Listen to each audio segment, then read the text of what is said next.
name is Jay Dunn, and I am a chiropractic physician. That is my real first name, just the letter J. That's all I got, so if you're wondering.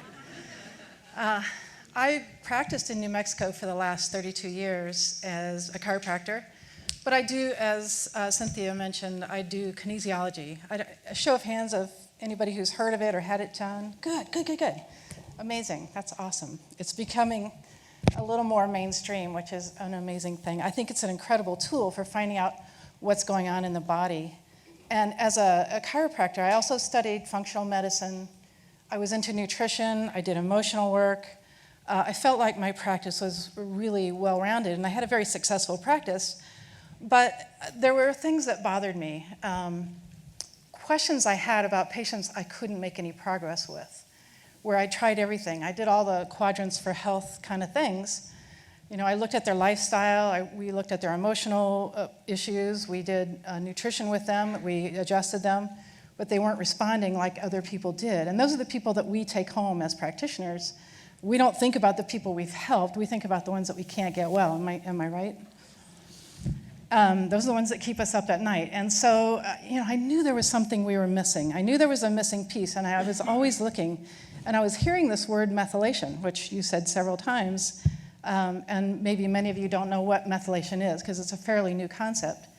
And I was like, what is that? And so I went to the internet, and I started Googling methylation, and I came across this video by a guy named Rich von Konynenberg, and he was an engineer, actually, but his son had chronic fatigue syndrome, and so he began to kind of devote himself to studying chronic fatigue syndrome, myalgic encephalitis. And he ran across a woman who was a geneticist turned naturopath, and he started working with genes, with genetic variants in what's called the methylation pathway. The methylation pathway is a pathway in the body that has to do with how we detox, how we make neurotransmitters, as you mentioned, how we make energy out of our food, how we make nitric oxide. It has a lot to do with our cardiovascular system, brain chemistry, hormones, et cetera. It's a very important pathway, and as a chiropractic physician, we never learned about it. I never heard of it in chiropractic school. And so I became obsessed with Googling this methylation thing and learning about genetics.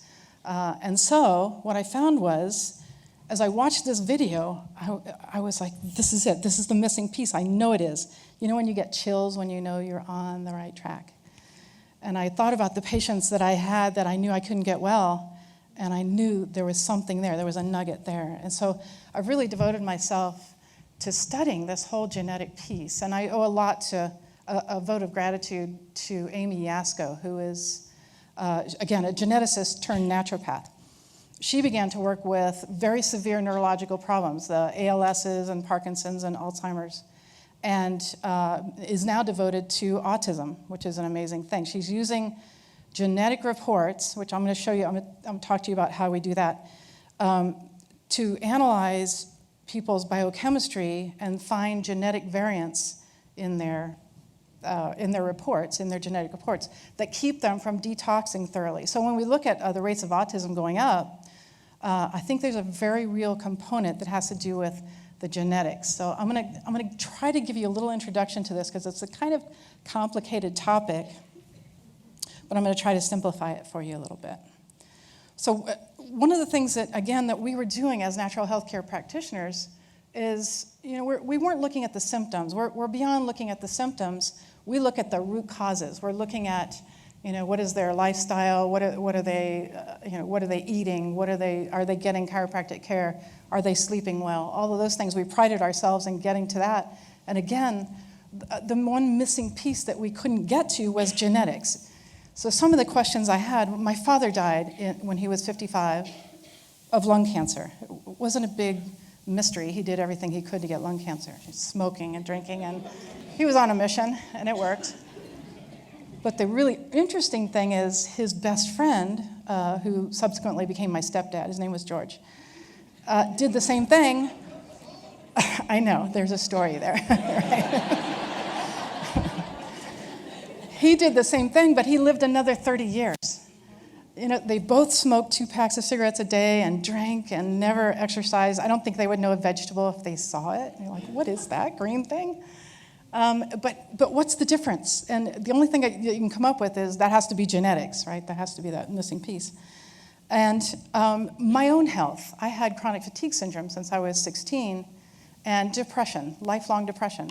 Wasn't severe, but it was definitely, low-level kind of thing where I'd always had to talk myself into, go listen to Wayne Dyer, or go listen to Bruce Lipton, or I always had to kind of lift myself up a little bit.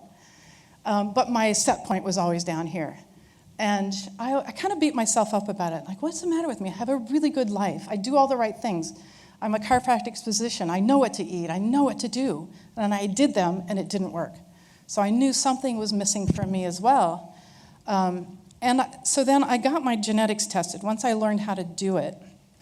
This is how new genetic testing is. May 2006 was when the last chromosome was published. This is part of the Genome Project where they were able to map out all the genetic pieces in our body and give them a number or a name. Ongoing research since then has shown that if you have a genetic variant in a particular gene that has to do with something like how well you absorb vitamin D or how well you absorb B12 or B6, it can really affect your brain chemistry, as you kind of brought up. This is all very brand new. So they're doing genome-wide association studies where they're looking at things like Parkinson's. They take a whole group of people who have Parkinson's and look at their genetics, and a whole group of people that don't have Parkinson's and look at their genetics, and they look at, okay, these people have this genetic variant and these don't, therefore this genetic variant is associated with Parkinson's. That's kind of how they do the studies. You can't really clone people and do studies on them, it turns out, yet. Maybe that will come. So to give you a little bit of the background about how this works, here's the cell up there. We're all familiar with the cell and then the chromosomes inside of the nucleus. And as you pointed out, Bruce Lipton has talked about, we used to think that was the brains of the cell. Now we know that's actually the gonads, and the brain is actually on the membrane. I like that. But taking apart that chromosome, how many pairs of chromosomes do we have? Do you guys know? 23. You unwind the chromosomes, and those little base pairs you see there, that CG, AT, those are our DNA bases, basically. So those are our blueprint for making a particular enzyme or a protein in the body. They tell our body, I want you to make the enzyme, for instance, that helps us absorb vitamin D. That's one of my favorite genetic variants. If you don't make that enzyme correctly, then your ability to absorb vitamin D is greatly impaired.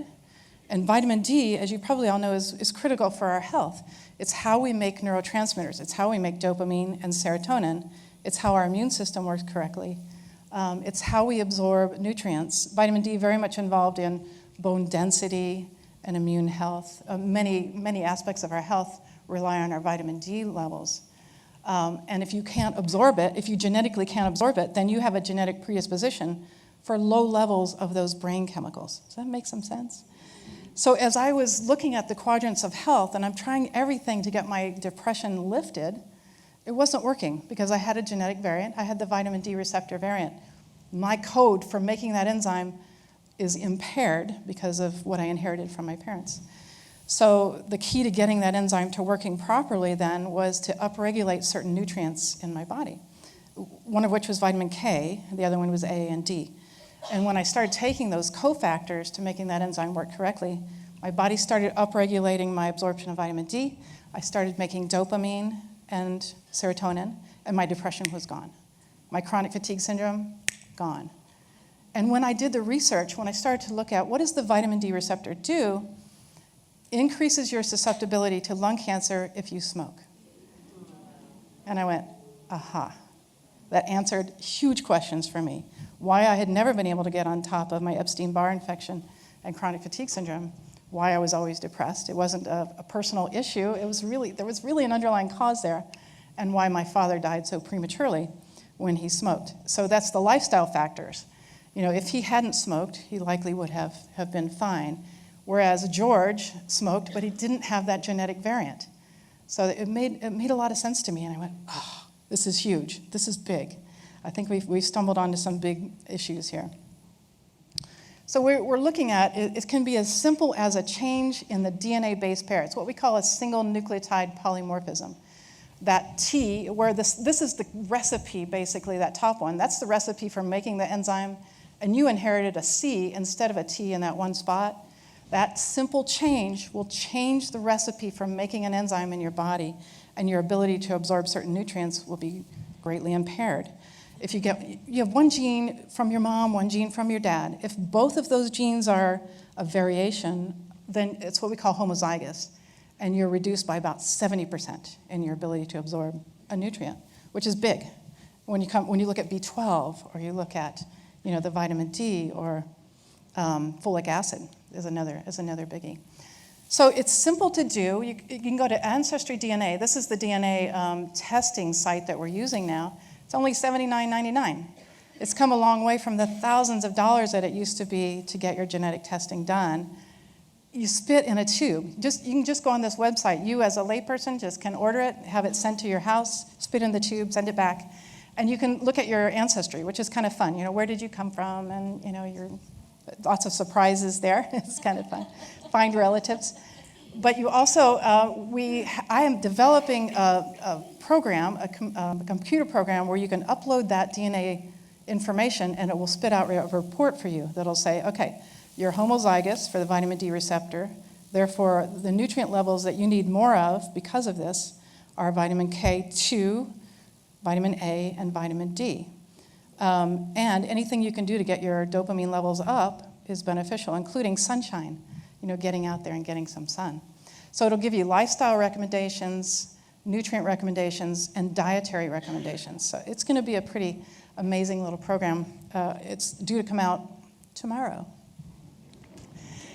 Yay. Yes. So my mission is to teach doctors how to do this. So I'm traveling all around the country, and I give classes, and I teach physicians of all kinds how to analyze this data, because it's so big. As these doctors have pointed out, autism is huge, and it's getting worse and worse and worse. And mental health issues, worse and worse and worse. And it is, I think, again, a combination of looking at genetics, being able to modify your nutrition based on your specific genetic profile is a very powerful tool for getting some answers to our children, especially. I've had some amazing turnarounds. I had a young girl that was cutting, and she didn't want to live. She sat on the table and said, yeah, I just don't want to live. I don't want to be here anymore. 14 years old. And I gave her her supplement program. We did her testing, and I do it through muscle testing and through the genetic report, kind of corroborating both aspects. And we put her on the supplementation, and I was working on her parents, and she came back an hour later, and she goes, I'm better. I mean, that quick, the brain chemistry can change. That is powerful. That's a really powerful thing. And so it's important to me. I'm very passionate about getting the message out there. I'm no longer practicing. I'm actually down in the Keys playing, learning how to play again, which is so great, and doing this research and really developing ways that we can make inroads into helping as many people as possible. So I'm working with Michelle in this Quadrants of Health thing. She got real excited about the genetic piece because I think we have some real inroads into some very amazing answers. It's the combination of our lifestyle and nutrition and our genetics that will be a big piece of it. This is just this is the raw data that you get back when you do your genetic test, and that's the piece that we put into the computer program, and it'll spit out, where your genetic variants are and where your best lifestyle changes can be. But that's how it works. You got your dad, Stripey's going this way, and Mama's going that way, and you got... That's how you end up. It's kind of a crapshoot. You don't know what you're going to get. So this is what the report will look like. I'm doing this in cooperation with NutriWest and Lynn Tui, who's a PhD in nutrition. And she has developed a program. It's already running. This one's called the FH-Eval, and you can upload blood work into it, and it'll give you a printout that says, these are the lifestyle changes. This is the nutrition we would suggest for you. So that piece is already in place, and then we're adding the genetic piece into it as well. This is the methylation pathway. So those of you that, I was saying that word methylation. The biochemical piece of this happens at our cellular level at all times of the day and night. Again, on the right-hand side, those big circles there, those are the methyl generators, and it works on B12 and folic acid. Those two nutrients turn on methyl generation. So if you have adequate amounts of B12 and folic acid, then you're going to make neurotransmitters correctly, you're going to make adrenal hormones correctly, you're going to detox correctly, you're going to repair DNA and RNA. And one of the biggest concepts with methylation is if you make those little methyl groups, they do this very cool thing. You all know probably your genetic sort of risks, like your grandparents may have heart disease or cancer or things that run in your family, and you're going, I wonder if I got those genes. And again, the test is going to tell you that. But those genes are not the cause of disease, so you don't have to be afraid that they're just going to spontaneously do their thing. They have to be triggered, and they have to be triggered by the environment, by some kind of toxin or stress or radiation. But the cool thing about methylation is it protects your genes. It just turns them off, like a protective coating around the genes, so it can't be flicked on by the environment. That's the biggest concept that is coming out of looking at methylation, the methylation pathways in the body. So that's pretty cool. So for me, I've got, again, a cancer gene. I know I do, running in the family, of course, history-wise, but also looking at my genetic report. But I'm not as worried about it because I'm methylating. I know that gene is not going to express cancer readily. I don't smoke, number one, but also I'm methylating properly, so it won't express. So that's a pretty big concept. I know it's a lot of biochemistry, and it's like, wow. But this is what I teach doctors to read around the country, and by the end of the seminar, they're well-versed in what is happening at the cellular level, how we detox, how we repair, how we make energy out of our food. Those purple balloons that are all through there, those are areas where you can have a genetic variant, and a genetic variant will slow down that pathway. So for instance, if you look on this left-hand side, going from glucose to ATP, ATP is our basic unit of energy. It's how, again, how we make energy out of food. If you've got a block right there, that purple balloon in the middle, you're not going to make energy well. You're actually going to store your food as fat. So you're going to have difficulty losing weight, and you're going to be tired. So it makes sense, right? It's all kind of logical. And again, here's where the DNA gets wound around a histone tail and turned off so that it can't be stimulated by the environment and expressed. So that's a pretty big concept in methylation. But here's the take home. Get your genes tested. It's easy to do. And then if you can get to see a methylation practitioner around the country, you can go to my website, which is holisticmethylation.com. And we have a list of practitioners on there. You can also send me a message and say, I'm in Salt Lake City, I need a practitioner, who can you refer me to? And we can get you hooked up, because I think it's super important stuff. Thank you for your time and attention.